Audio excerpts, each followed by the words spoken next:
এই দোয়াটা শিখে নেন, ইনশাআল্লাহ আপনার জীবনের সমস্ত সংকট কেটে যাবে। আমি নিজেও এই দোয়াটা বেশি বেশি করার চেষ্টা করি।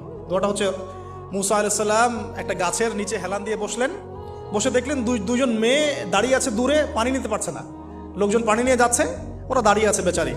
মুসা আলাইহিস সালাম গিয়ে বললেন, কি সমস্যা আপনাদের? এটা নিয়ে আপনারা আবার মেয়েদের সাথে কথা বলার চেষ্টা করেন, ঠিক আছে? তো মাহারাম গায়রা মাহারাম মেনে চলে। তারা বললেন যে আমাদের বাবা অনেক বৃদ্ধ মানুষ, আমরা পানি নিতে পারি না যতক্ষণ না আমাদের কম পানি নিয়ে চলে যায়। তো মুসা আলাইহিস সালাম তো একটু বললাম না, ফিজিক্যালি খুব স্ট্রং ছিলেন, থাকে না বডি বিল্ডার, সামনে গিয়ে কথা বলে সরো পানি দিতে দাও, তখন মানুষ একটু মূল্যায়ন করে না। তো মুসা আলাইহিস সালাম এভাবে পানি নিয়ে দিলেন এবং বাছুরদেরকে পানি পান করালেন, করিয়ে গাছের নিচে এসে বসে আছেন। বসে বসে তিনি দোয়া করছেন, এই যে দোয়াটা তিনি দোয়া করছেন, রব্বি, একটা নেক কাজ করলেন, নেক কাজ করলেন না, মানুষের উপকার করলেন, নেক কাজ করে এসে গাছের নিচে বসে দোয়া করছেন, আল্লাহ এখানে তো আমার খাবার পানি বাসস্থান কিছুই নাই, আমি কি করব? রব্বি ইন্নি লিমা আনজালতা